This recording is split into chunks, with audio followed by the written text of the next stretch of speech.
Good morning, or it's just afternoon. This is Barbara, the East Coast Dragon Lady, coming to you for a second day in a row. I thought it was quicker to jump on here and make a quick video before my class than to try and write all this down. So as you can see, there's a few cards that came out today. So I asked from the ancestors, like, what message did we need? So the first big gun that came out was Saint Germain, and then Melchizedek. And if you remember yesterday, I talked about Sandalphon. So Melchizedek's his brother. So big messages is what I'm getting. This is about higher learning. Melchizedek says, you have learned from experience. More inner study is now required for further progress. So Melchizedek, and as you know, he is around a lot of the time. And then Saint Germain is about releasing karma, which, as I talked about yesterday, as we're in this eclipse corridor, we need to get rid of all of the karma that's been around our souls, is what I'm hearing. So we need to just let that drop away. It will naturally drop away. Move beyond drama. Create your own path. Make room for good energy. So a good one for the week as well. And then the two crystals was a green opal. Let me put it this way. Green opal and lapis lazuli. So the green opal's message for us is I give myself permission to open up to love. And I talked about that a lot, about opening our hearts. And then the lapis lazuli, I deserve to feel happy about everything I have accomplished. So it's sort of about taking stock is what I'm hearing. Taking stock of where we are right now, where we've been, because we're like 3/4 of the way through the year.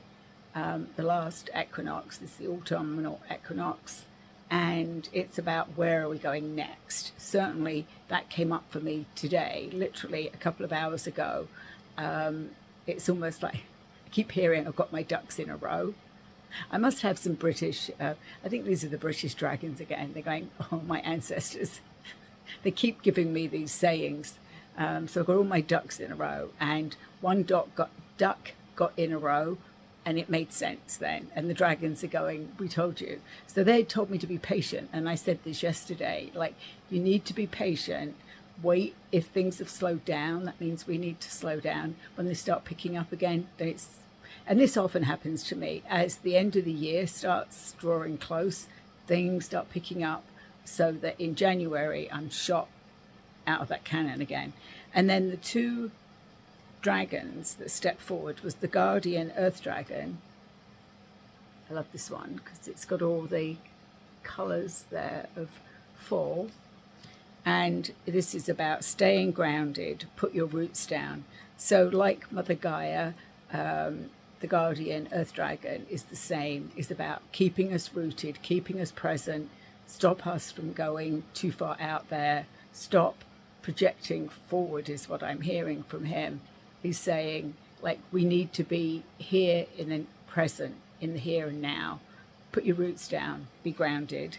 And then grandfather dragon, I am your father. This one came up for me and my son yesterday. I did a short reading for him, and I did the Star Wars. I am your father's father.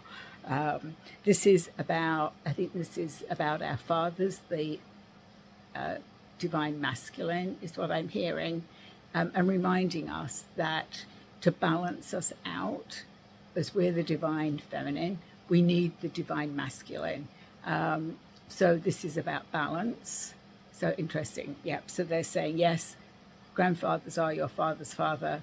And I did not have grandfathers in my life, only until I was around about 10, I think the first 10 years of my life. I've said before, I lost, by the time I got married at the age of 22, I did not have a grandparent alive. So health has been extremely important to me, especially as most of them died from coronary artery disease, either heart attacks or multiple strokes. So I'm doing good, I'm told. Hereditary did kick in a few years ago, but other than that, it's about, honouring our bodies as well. So I think that's all I have to say today. I do have a class coming up. We're stuck in, I think we're now in fall here in the Northeast. I am just out, I'm actually like 2 minutes from New Hampshire, but I'm East Coast. In case you're orientating where I am. I always say I confuse people with my accent. I've lived here for 33 years. I still have my British accent. That doesn't go away. It's Americanized, but the accent doesn't go away, especially when you come here as an adult. My kids have grown up here, even though they were born in England, and they sound like they come from the East Coast. They sort of both acquired American accents. So that's interesting. So I hope everybody has a good Sunday. I am going to get some lunch and then I'm going to my class. So have a good week and I'll check in at the end of the week.